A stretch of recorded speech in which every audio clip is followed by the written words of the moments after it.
14 October 1956 रोजी doctor Babasaheb आंबेडकरांनी नागपूरच्या दीक्षाभूमीवर बौद्ध धर्म स्वीकारला. त्याच दिवशी महार समाजाने हिंदू धर्मातील वर्णभेदाचा निषेध म्हणून बौद्ध धर्म स्वीकारला. यानंतर दलित साहित्याचा एक महत्त्वाचा प्रवाह सुरू झाला, ज्यामध्ये अनेक लेखकांनी त्यांच्या अनुभवावर आधारित साहित्य निर्माण केले आणि महाराष्ट्र हे दलित साहित्याचे केंद्र बनले. याच भूमीत एका अशा दलित लेखकाचा जन्म झाला, ज्याने आपल्या आत्मचरित्रातून जगभरातील लोकांसमोर दलितांवरील अत्याचाराचे सत्य उलगडले. त्यांच्या साहित्य योगदानासाठी भारत सरकारने त्यांना पद्मश्री पुरस्काराने सन्मानित केले.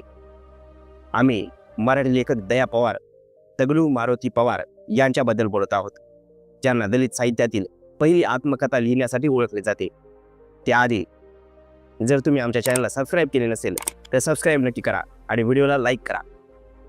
खरं तर दया पवार यांचा जन्म 15 सप्टेंबर 1935 रोजी महाराष्ट्रातील अहमदनगर म्हणजे सध्याच्या अहिल्यानगर जिल्ह्यातील धावण गावात झाला, एका महार कुटुंबात. त्यांचा जन्म बाबासाहेब आंबेडकरांनी 1935 मध्ये हिंदू धर्म सोडण्याची घोषणा केल्याच्या वर्षी झाला होता. 1956 मध्ये बाबासाहेब आंबेडकरांनी लाखो अनुयायांसह हिंदू धर्म सोडून बौद्ध धर्म स्वीकारला आणि महाराष्ट्रातील महार समुदायातील अनेक लोकांनी बौद्ध धर्म स्वीकारला.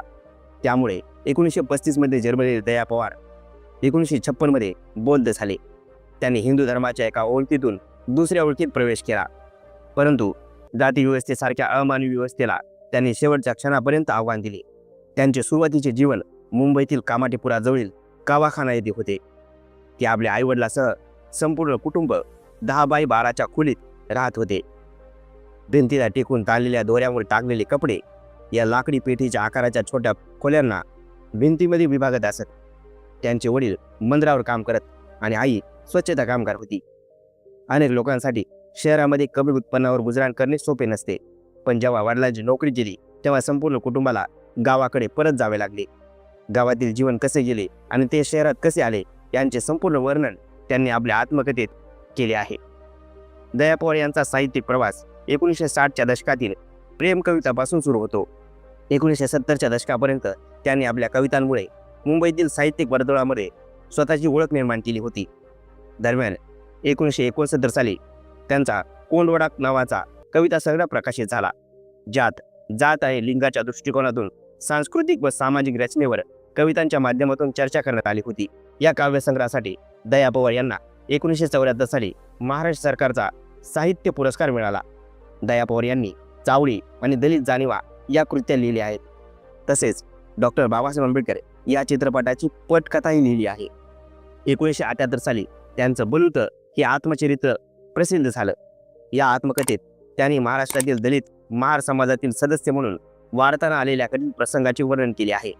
इंडियन एक्सप्रेसमधील एका लेखात अर्जुन डिंगळे यांनी दया पवारविषयी म्हटले आहे, त्यांचा आवाज पहाडी होता. ते गावोगावी जाऊन आपली कविता प्रादेशिक स्थानिक भाषेमध्ये गात आणि लोकांना जाती व्यवस्थेविषयी प्रश्न विचारण्यास, बंड करण्यास आणि दलित चळवळीचा भाग बनण्यास प्रवृत्त करत. बलुत म्हणजे गावामध्ये असलेल्या 12 जातीय कामगारांना त्यांच्या कामाच्या व सेवेच्या मध्येत दिला जाणारा मोबदला, जो बऱ्याचदा धान्याच्या रूपात असायचा. हे पुस्तक एका दलिताच्या जीवनाचे, त्या समूहाने सोसलेल्या अत्याचाराचे, दैनिक संघर्षाचे, तसेच त्या काळात स्वतःचे हक्क मिळवण्यासाठी, स्वतःचे स्थान निर्माण करण्यासाठी त्या समूहाने केलेले सामूहिक प्रयत्नाचे चित्रण आहे. या पुस्तकाला वाजवाकडून मोठी लोकप्रियता मिळाली, पण त्याबरोबरच टीकाही झाली. या आत्मकथेच्या प्रकाशनाने मराठी साहित्य विश्वात खळबळ उडाली. उच्चवर्णीय लेखकाने भाषेतील अपक्वता आणि साहित्याच्या मूलभूत तत्मूल्यांना न पाळण्याचा दावा करून या कृतीला नाकारण्यास सुरुवात केली. तरीही पवार यांचे जीवन आणि त्यांचे लेखन सामान्य लोकांपर्यंत पोहोचले आणि त्यांना व्यापक वाचक वर्ग मिळाला. पवार यांनी परंपरेच्या पलीकडची भाषा वापरली, म्हणूनच त्यांची आत्मकथा एखाद्या कादंबरीसारखी वाटते, ज्यात दलित अत्याचार आणि संघर्षाचे ठसे आहेत.